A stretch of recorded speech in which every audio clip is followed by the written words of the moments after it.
ওরে আমার দয়াল নবী বাদলুনি কহান বাজান যার গর্ভে জন্ম নিল তাই বলো এখন আর দয়াল নবী বাদলুনি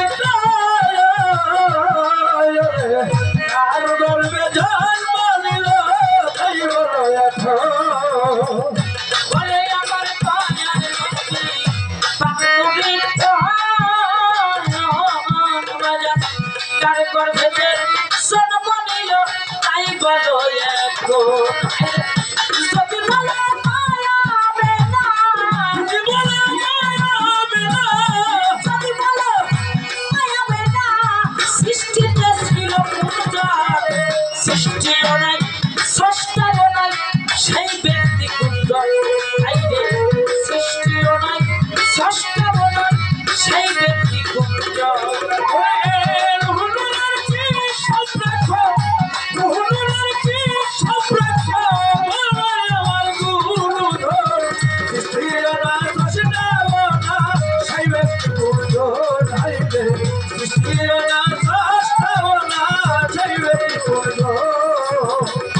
আরে বাজান পুরি দনসি বাতে হয় কুঞ্জন আয়ন্দর এই কথাটা দয়াল গুরু করো হে পুরো করো হে পুরো করো হে পুরো করো হে পুরো ওরে বাজান পুরি দনসি বাতে হয় কুঞ্জন এই কথাটা দয়াল গুরু করো হে পুরো ময়ূর রূপে শাহাদাতে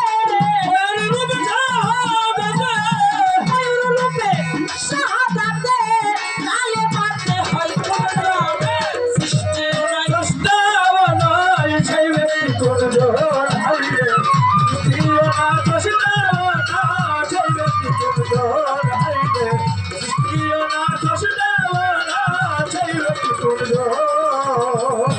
আরে বাজান সৃষ্টির গোড়ায় ধনী হয় স্বভাব কি হয় ভিক্ষা করা গো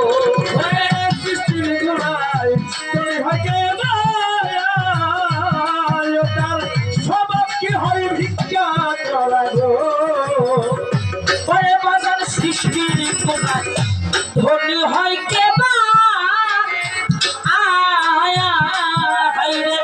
স্বভাব কি হয় ভিক্ষা করা গো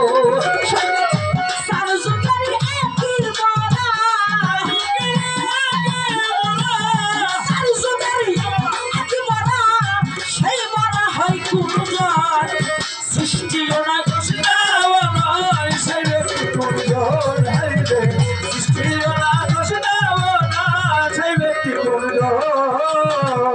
ধৈর্য থাকে নীরব থাকে সধি মহাজ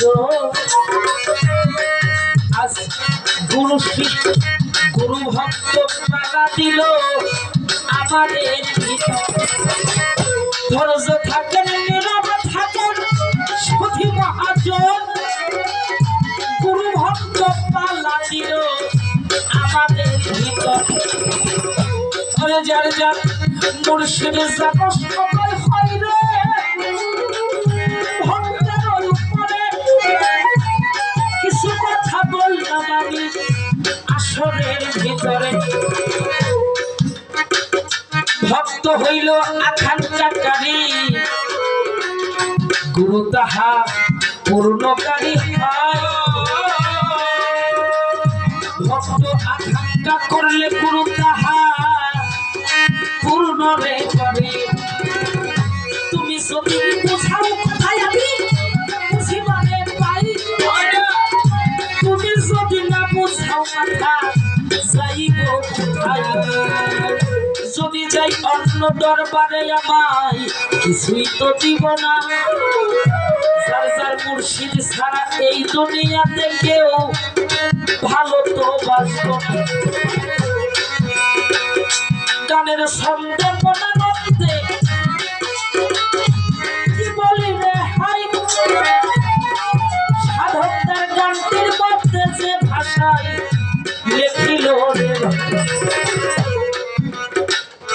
সৃষ্টিও নয় স্রষ্টাও নয় সেই ব্যক্তি হয় কোনজন?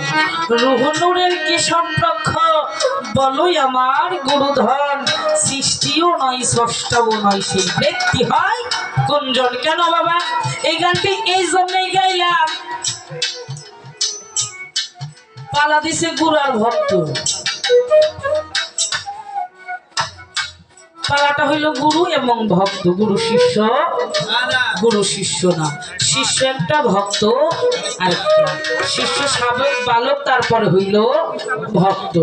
এই চারটা তিনটা স্তর পারে দিয়ে একটা ভক্তের কাতার। বাবা আমি ভক্ত হইতে পারি নাই, কিন্তু ওই ওই পক্ষ থেকে দু একটি কথা আমি আপনাদের মাঝে যাব। এটা রেখে দাও, রেখে দাও, এখানে রেখে দাও, থাক থাক, এটা আমি লাগাবো না।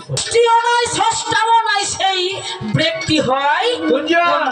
সে সৃষ্টিও না, সে ষষ্ঠাও না, সেই ব্যক্তি কোনজন? একটু জানার বাসনা বাবা,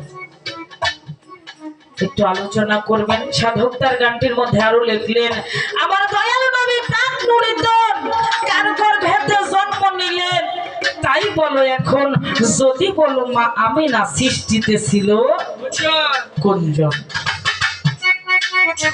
ভক্তের অভিনয় থেকে এজন্যে নিম্ন স্তর থেকে গাইতে পারতাম না বাবা, গাইতে পারতাম কেন? আমি চাই না যে আরো নিচে থেকে গানটা, আমি উদ্ধ থেকে এই জন্যই ধরছি, ভক্তের বিষয়টা আস্তে আস্তে নিম্নে আস্তে আস্তে নিচে যেন আসতে পারি। কেন আগে যদি ধপ করে নিচে যায় সারা রাত্রটা তো আমাদের লড়াইতে হইব, তাই না বাবা? এই জন্য আমি উপরে থেকে আস্তে আস্তে যেন নিচে আসতে পারি। সাধক গানটির মধ্যে বললেন মুরিদর সিফাতে হয় কোনজন? এই কথাটা দয়াল গুরু করো হে পুরন ময়ূর রূপে শাহাদাতে তখন গায়ে মাতে হয়েছিল কোনজন? সৃষ্টির গোড়ায় ধরে হয়ে যাওয়া স্বভাব কি হয় তার ভিক্ষা করা গো, শুনি চার যুগেরই একই মরা, সেই মরা হয় কোনজন? বাবা চার যুগের এক মরা, কেন সেই মরা কোনজন? হ্যাঁ মুরিদ হইলেও কিন্তু মরা বলে না বাবা, আমরা মুর্শিদের কাছে ভাইয়া ধই যাইয়া তাকেও কিন্তু মুরিদ হওয়া মানে মুর্শিদের কাছে মরা না মরে যাওয়া। যে যার ভিতর থেকে পানো পাখিটা উড়ে চলে যায় তাকেও কিন্তু মরা বলে। এখানে গুরু ভক্তের যে বিষয়টা আলাপ আলোচনা করেছেন, চার যুগের এক মরা, সেই মরা কোন মরা? একটু এই বিষয়টা নিয়ে আলোচনা। আমার কুসুম চান্দের, হারত চান্দের, আবেগ চান্দের ভক্তবৃন্দ, আশিকান বিন্দু, এদের যাদের তরিকার সম্বন্ধে আলোচনা, যারা তরিক ভক্ত মানুষ, অন্তত তাদের এই বিষয়টা একটু হইল কাজে লাগবো। কেন পীর মাশাইখদের কথা বলি না, তারা তো পীর মাশাইখ, তারা খেলাপ্রাপ্ত পীর হয়েছে, তারা সাথে সাথে খেলাপ্রাপ্ত হয় নাই। যারা তাদের ভক্তবৃন্দ আছে একটু বিষয়টা খুলে আলোচনা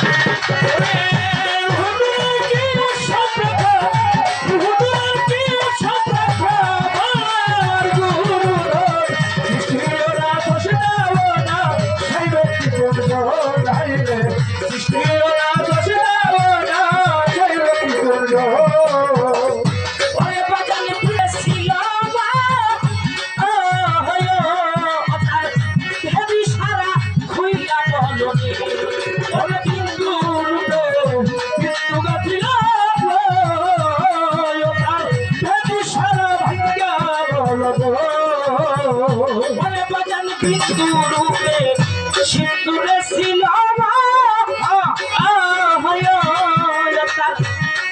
সারা খুইলা বলবো সারা